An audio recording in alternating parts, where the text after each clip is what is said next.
Hey guys, welcome back. This is going to be part two to beginners on craps. So let's get in straight away. Just to rehash the pass line bet. We covered that, and obviously noting on the other side of the table, you'll see a minimum and maximum bets. The minimum is what you want to be focused on. Just make sure you have the minimum bet on any of the bets that you decide to place. We covered the pass line, which is what most people bet on, especially if you're the shooter. You got to have a pass line bet, and it's got to meet the minimum. I believe we covered the bets on the inside. This bet, the 4 and 10, is going to be paid every $5, because those are going to be in $5 increments. Every $5 increment is going to pay 9. So on the 9 and 5 and 9, it's going to pay 7. Every $5 increment is going to pay $7. And on the 6 and 8, that's those two numbers have to be, well, they don't have to be, but it's suggested to be $6 increments. So $5 increment, $5 increment, $6 increments as you go up. They get paid $7 for every $6 you place. So, and these are place bets. In the back is where they normally put the lay bets. And they normally have a little label for you as well. So, and we can get into that in just a second. So, just to kind of rehash, and you know how to cash in by putting your cash on the table. They will pick it up and exchange you for chips. Okay. So next step is to understand these bets inside here. I typically do not play these bets. The house edge on these bets are pretty high, in the 12 to 13% range, and that's pretty high, guys. So, but just to kind of quickly go over, you've got the hard ways. Now, placing a bet here on any of these, the hard 6, 8, 10, and the 4. As you can see here, it's pretty tough to roll them because both dice have to roll the same number. And there's only one way to get that done, and that's one particular roll, and there's 36 rolls on the dice, possible combinations, and you're looking for one of them, right? 3 and 3, let's say. So on a normal table, you're going to pay 9 to 1 on the hard 6 and 8, and 7 to 1 on the hard 4 and hard 10. 9 and 7 to 1. Then on some of the other bets you have down here are, if you want to place a one-time bet on the ace deuce, and there's only 2 ways to roll an ace deuce. 2 ways to roll a yo, which is a 65, 6 and a 5. There's only one way to roll a set of aces, and only one way to roll a set of 6s. Okay, they call this high and low as well, so there's many ways to describe it. 30 to 1 is what you'll get paid if you bet on the aces. Same with the 6s, because there's only one way to roll it. You get paid 15 to 1 on the ace deuce or the 6-5, which is 11, or also known as the yo number. Okay. There are some other bets like the whirl or the world bet, and that one is 5 different numbers. So you have to bet it in $5 increments because you're betting on each of the numbers. So you've got the 2, 3, 11, and 12, and the 7. So you've got those 5 numbers that you're betting on. Now, they pay a little differently because the 7, if the 7 rolls, you're basically getting your money back. You're getting the other $4. Let's say you bet $5 on the whirl or the world bet. $1 will be for the 7, and $1 goes on the other 4 numbers, the aces, the 12, ace deuce, and the 11. On the 7, if the 7 rolls, it's going to pay you 4 to 1. So essentially, you're hedging your bet. Okay, but just so you know it, it's not a great bet in my personal opinion. But you know, just so we're all on the same page. You've also got a horn bet and a C and E bet. C and E stands for craps and 11. So you're betting on those, and they are 2 bets, even though they are very similar to the horn bet. Because the horn bet, you're betting on all 4 numbers, the 2, the 12, the ace deuce, and the 11 as well. So just be aware there are some high risk bets in this area here, but until you get really comfortable or you've got plenty of money to splash around, I would personally stay away from these bets and just focus on the inside bets for now until you get comfortable, hopefully winning. So just wanted to kind of quickly cover that. Also, you've got the big 6 and 8 bet. It's one of those bets that I don't think I've ever placed a big 6 or 8 bet in my life, purely and simply because I would rather put it over here than on the 6 over here. Now, if you bet a 6 or an 8, or a 6 or an 8, you're betting that the 7 will not come before a 6 or an 8. So you want the 6 if you're betting on the 6. Makes sense, right? And if a 7 comes, you lose it. But the difference between having money over here and money over here, you could do it the same way if you wanted to, you know, is that this one's going to pay you odds. This one's going to be an even bet. So you're going to make more money over here. And you're going to make money at the same time. If a 7 comes, you lose that one and you lose that one. If a 6 comes, you're going to win this one for 12 bucks, and you're going to win this one for 14 bucks. So I don't really know why anybody would bet the 6 and 8. Okay, so I would stay away from that one as well. The field bet, I mean, again, a lot of beginners do play the field bet because there's a lot of numbers here, and sometimes you can get paid, you know, triple on the 2 or the 12, depending on the table and location. But most times you'll get paid double on the 2 and 12, and you'll get paid 1 for 1 on the other numbers. And there's a lot of numbers there. But the truth is, the 6, 8, and the 7 come a lot more often than these numbers here. And of course, there's no 5 either. Remember that. So I personally stay away from the field bet as well. But that's, again, I just want you to be familiar with what you're betting here.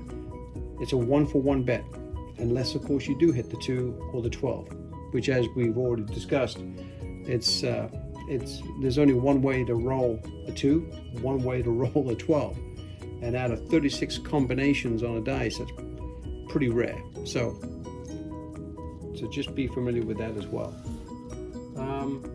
Another item on the table here is the don't pass bar. Okay, as I said, a lot of people bet the pass line, but there are many people now, it seems, more and more so, that bet on the don't pass as well. So let's do this.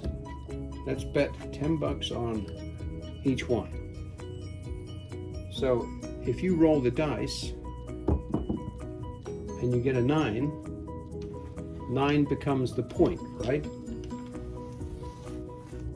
So 9 now is the point.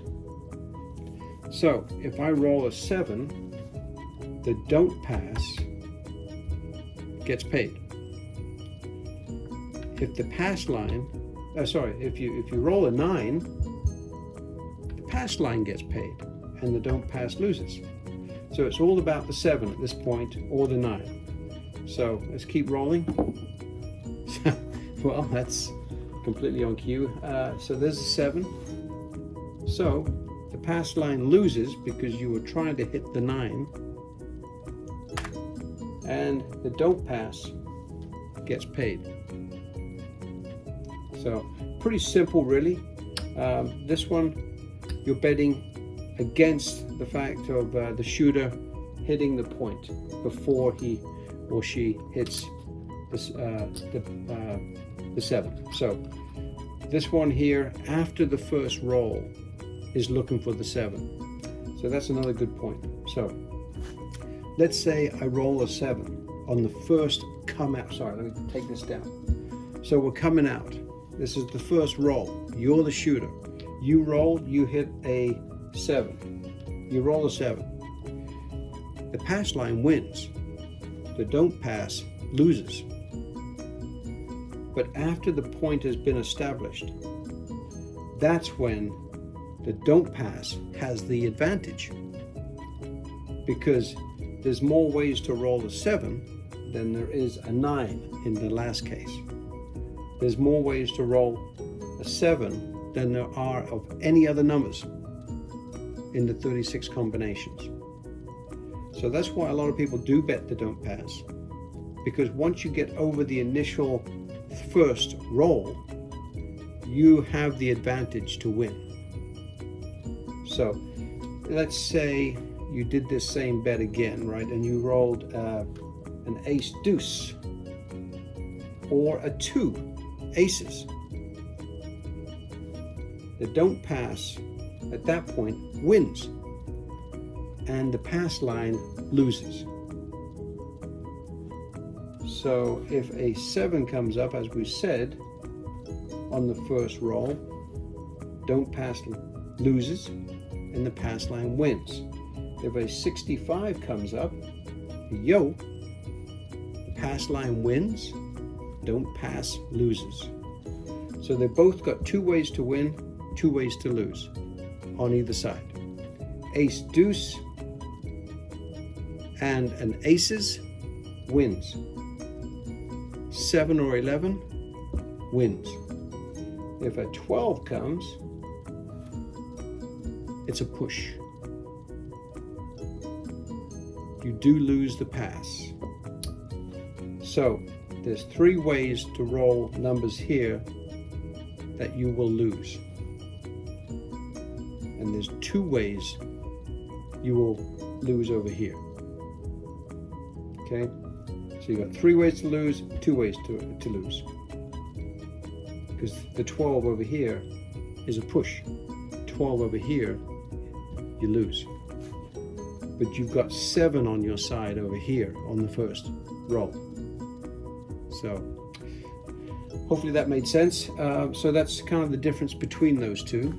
And on the don't pass side, they sometimes call it the dark side. You have lay bets. Lay bets meaning that you think they won't roll that number.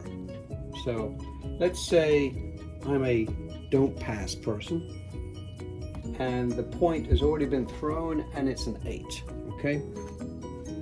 I could say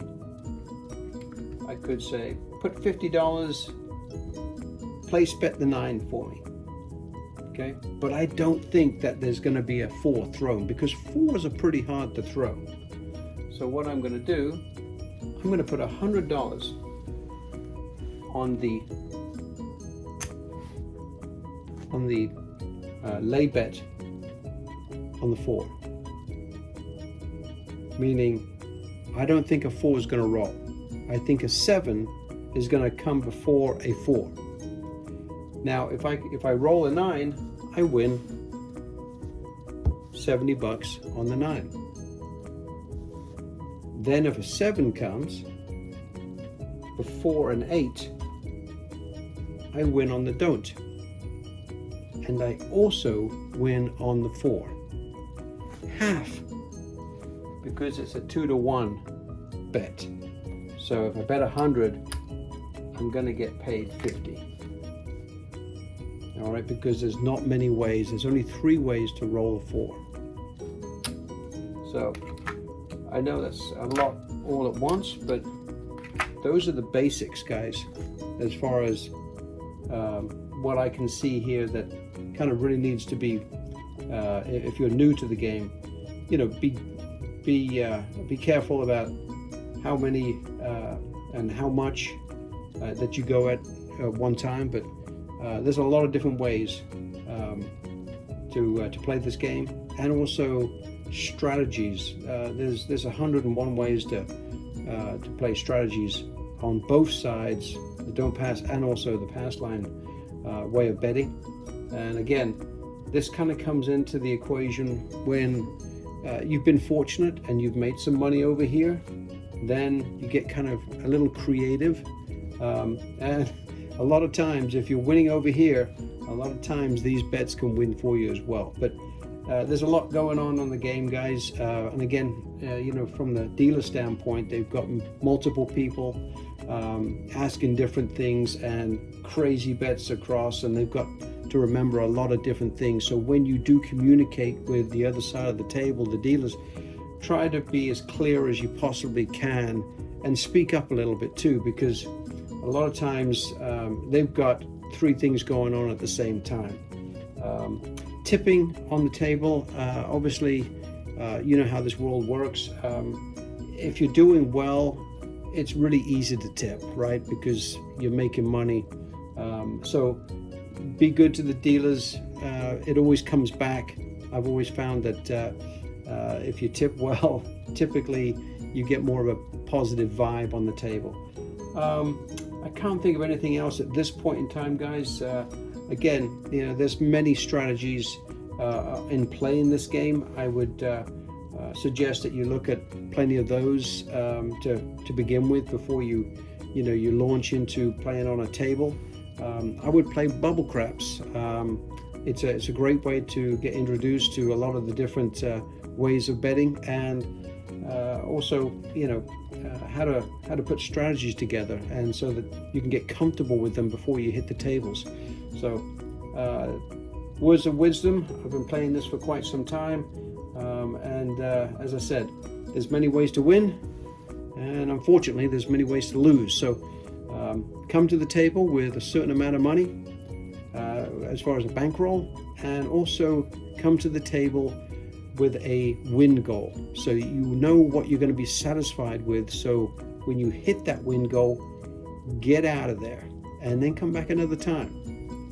So any comments, please leave them. Thanks very much, guys.